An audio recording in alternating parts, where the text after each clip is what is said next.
What if the city you once knew, full of workers, laughter, and lights, was now quieter than a graveyard? You step onto a sidewalk in Michigan, but instead of busy cafes, you see tents lined up like silent protests. Playgrounds are fenced off, cracked swings swaying in the wind, and behind those boarded-up storefronts, families living without heat, electricity, or hope. They moved to Canada.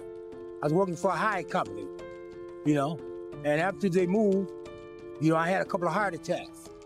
Yeah, but it's too expensive to live out here. How did we get here? Why are so many slipping through the cracks, right in front of us?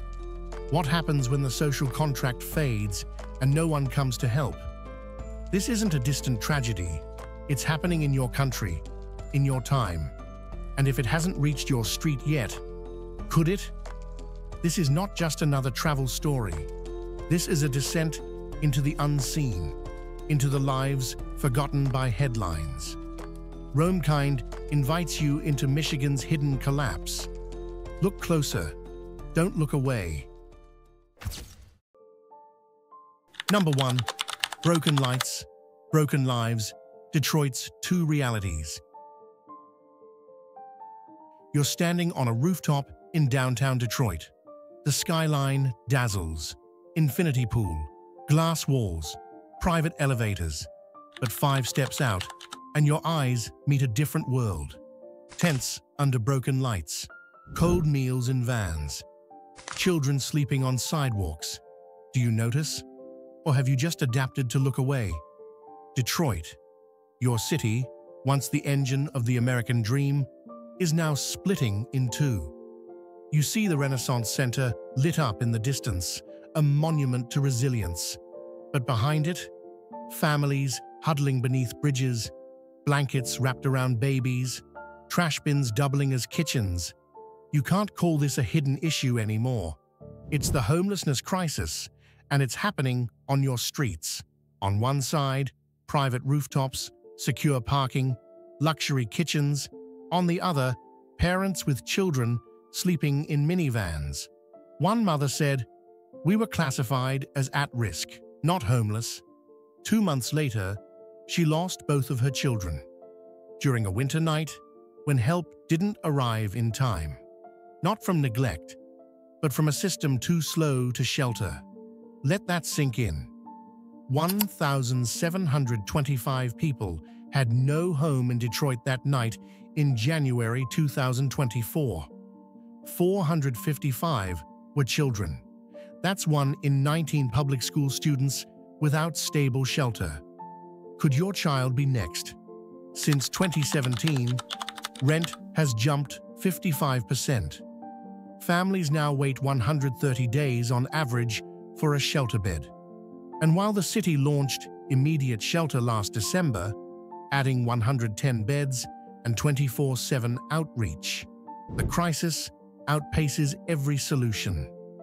What happens when winter arrives again, but the beds are still full?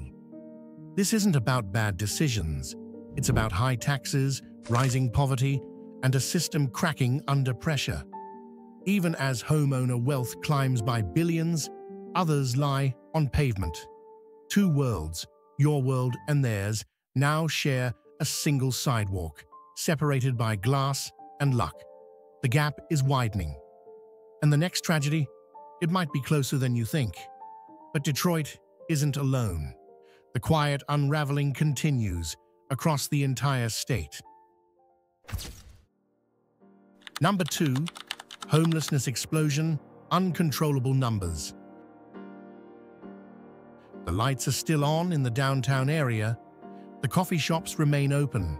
Emails continue to be answered. Yet just around the corner, a family shivers under thin plastic, unseen, unheard. There are no bombs falling. But that doesn't mean it's peaceful. The collapse is screaming in eviction notices, in overdraft alerts, in the echo of a child crying in the back seat of a car. This isn't a whisper. It's a disaster hidden behind polite silence. In just a few years, Michigan's homeless population has surged, rising more than 8% in a single year. Some reports suggest growth exceeding 8% in just a single calendar year, a shift far too large to overlook. And the question lingers, what has fractured beneath our feet? In city centers such as Detroit, Hamtramck, and Highland Park, more than 1% of the local population is now experiencing homelessness on any given night, with more than 300 individuals left entirely without shelter. In Grand Rapids, tents have become silent testaments, lining riverbanks, edging abandoned properties, and suddenly you wonder, could this happen in your own neighborhood? You begin to hear their voices. One mother, clinging to her coat, whispers, "There is still goodness in the world." When she speaks, she refers to the volunteers. She might be speaking about you. What then has changed? The Cass community reports that they now provide shelter to 300 people every single night, and they serve food to 700,000 individuals each year. These are not abstract statistics. They are people, enduring, living, and breathing. You see bus stops that have become bedrooms, warehouses transformed into last resorts. You walk past sidewalks covered in plastic sheeting, heavy with fear. Just one city block away, the office towers glisten, and you wonder, what invisible barrier protects your comfort while theirs crumbles? Scholars are raising their voices. Dr. George Galster has described the moment as a moral calculus. Public health advocate Dr. Abdul El Sayed emphasizes that this is not merely a housing crisis, it is a growing public health concern, deeply intertwined with access, dignity, and long-term stability. The signs are all around you, and perhaps, just perhaps, the decision still lies with you. So take one moment, a breath. Ask yourself, is this only their story, or has it always, in some quiet way, included you? Because if change is indeed possible, maybe it begins not with a law or a policy, but with how you choose to see. Can we come together, not because we feel sorry, but because we all belong to the same human story? Number 3, they pay taxes, but they are forgotten. In Michigan's biggest cities, high costs make survival, not progress, the real challenge. A meal, a bottle of water, a bus ride, each small purchase means you're contributing to the state budget. Yet when it's time to be seen or heard, you might not even exist in the system's eyes. This isn't just someone else's story. In Michigan, it could be yours. More than 13,000 people facing homelessness still participate in the economy. They pay taxes, they spend, they survive. But when they ask for help, the system looks the other way. Where's the return on their contribution? They built this city with their labor and their little money, but they don't belong here, shares Darnell, a former mechanic now living behind a gas station in Detroit. It's a haunting thought. Could it be your story too? No ID means no job, but even that plastic card costs $25, an impossible luxury for some. Rest too long in your car, and you might face fines up to $500. Need support without a fixed address? Be ready for hidden costs just to access it. You may be paying more than you get back. With no deductions or refunds, you often shoulder a higher effective tax rate than the wealthy. Your money helps build art centers and parks, but do you have a safe place to sleep? Without an address, you're left out of the census. Voting access is limited. Your presence, unrecorded. How long until your reflection fades from the system too? According to the Michigan Homeless Management Information System's 2025 report, homelessness continues to rise, driven by increasing rents and reduced aid. Yet policy decisions still center on those with mailing addresses.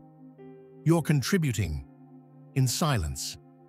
But that silence is becoming harder to ignore.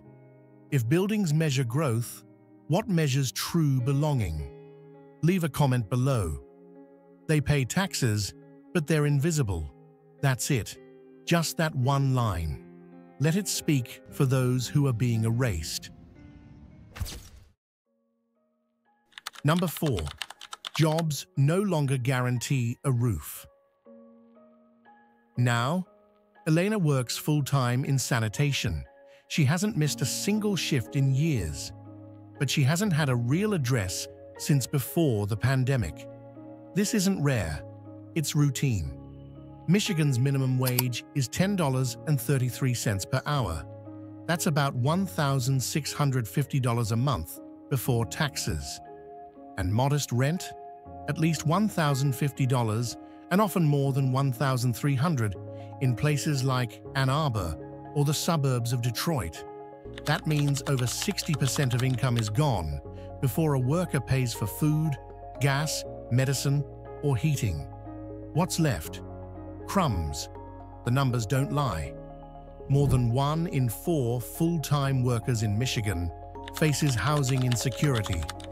Even earning $18 an hour isn't enough to guarantee shelter. So people make impossible choices.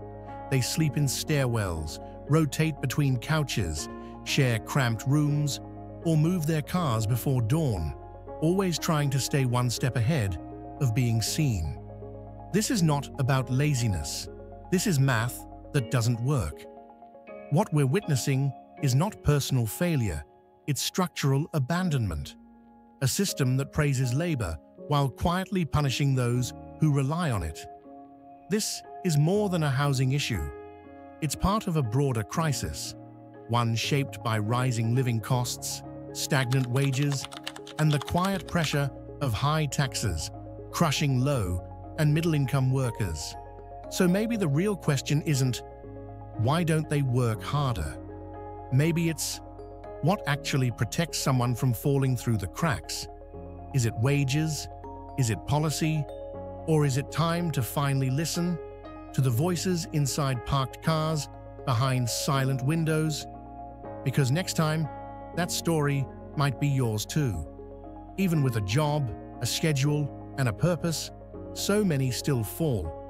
So maybe the real question isn't, why don't they try harder? Maybe it's this.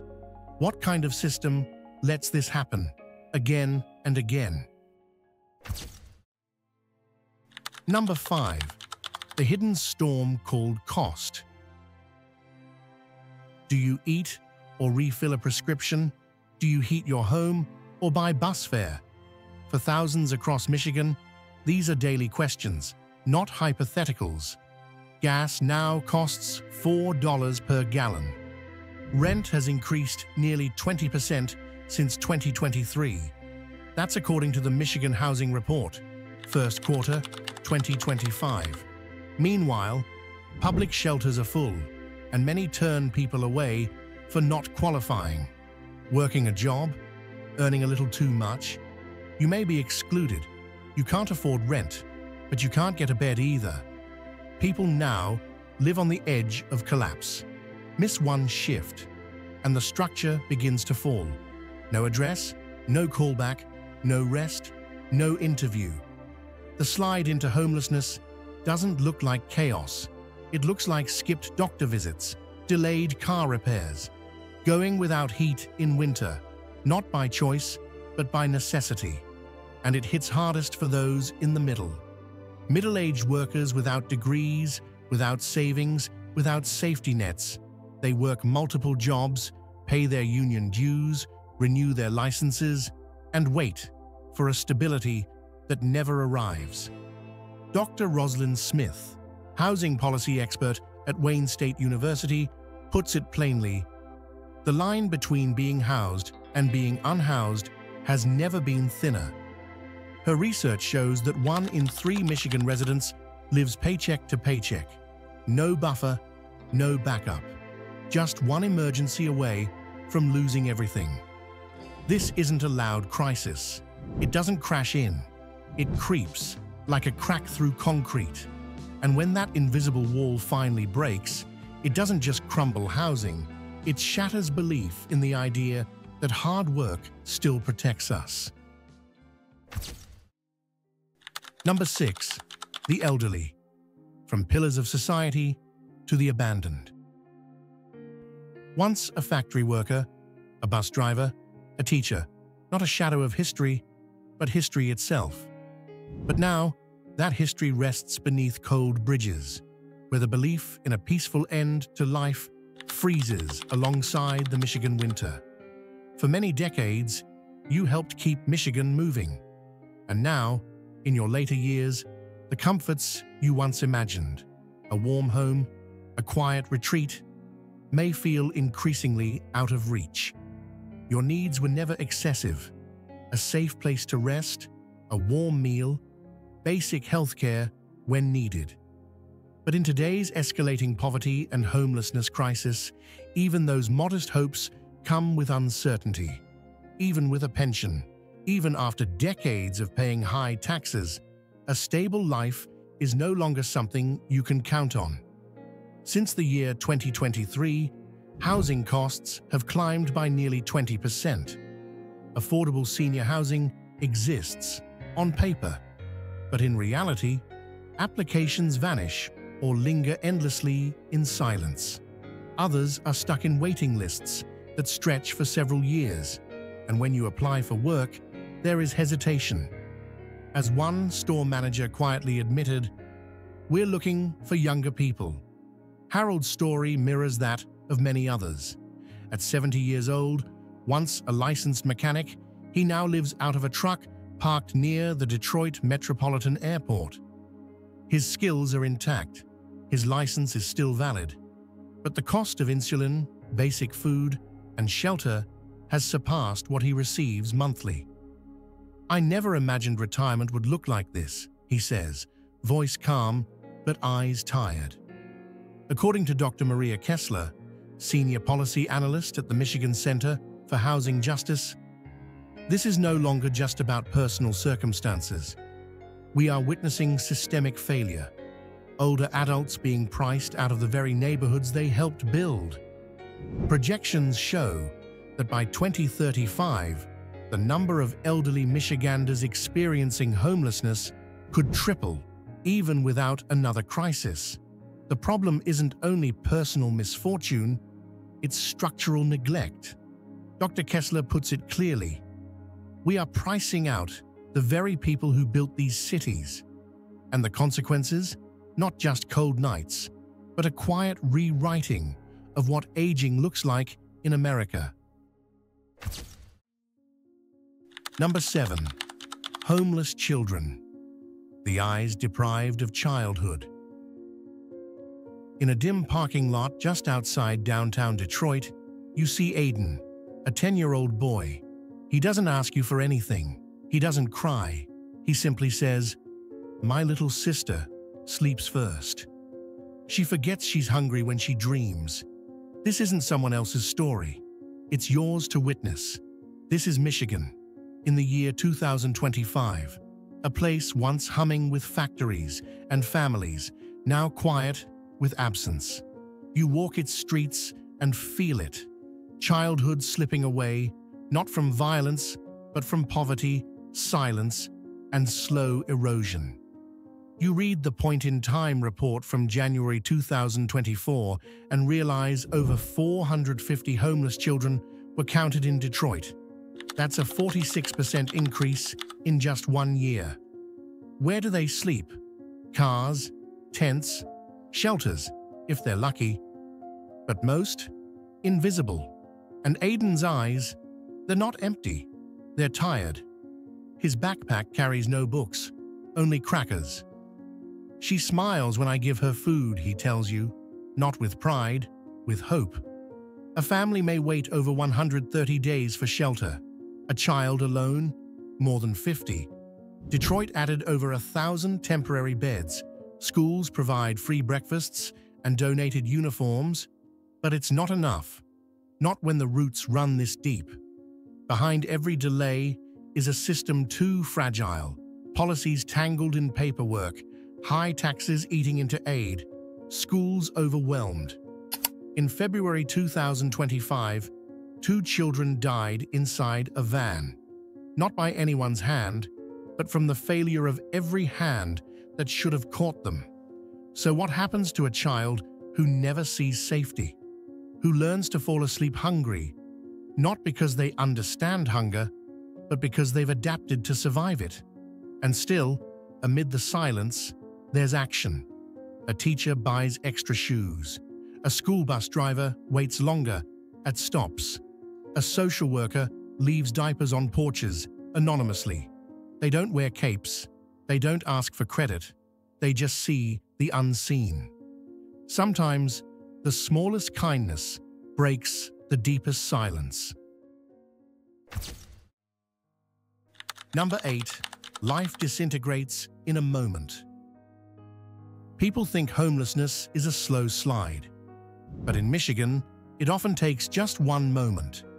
Jackie is 61. He worked at a stamping plant in Flint, paid taxes, raised a family, never missed rent. Then came the layoffs, then illness, then eviction. Now, he sleeps in his truck. Kevin is 28. He delivers food in Kalamazoo. He's exhausted. At night, he sleeps in stairwells because even with full-time work, housing is out of reach. Tonya was a teacher in Lansing. She left her job to care for her aging parents. But without income, her savings ran out. Without a stable address, the job calls stopped. Now, she couch surfs wherever she can. They all did what they were supposed to. Paid taxes, worked hard, played by the rules, and still, they fell. The myth says homelessness is distant, slow, avoidable. But the truth? It's instant, near, and invisible. In 2015, over 40% of Michigan workers lived paycheck to paycheck. That number is higher now. One missed shift, one hospital bill, one short email. We regret to inform you. And when they fall, what catches them? Not much. Shelters are full. Rent is impossible. IDs expire. No address, no hire. This isn't collapse, it's exposure to a system that was never built to hold everyone. Comment: homelessness doesn't wait.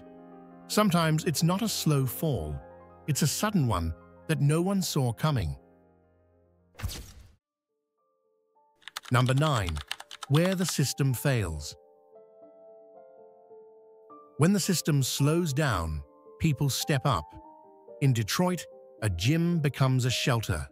Volunteers stack hygiene kits. Local diners drop off food. Pastor Linda at Cass Community says, "We don't always know where the money will come from, but we know where the people are." In Traverse City, college students noticed a classmate sleeping in her car. That became Shower Share, a mobile hygiene van offering warm showers and toiletries, funded by nothing but community resolve.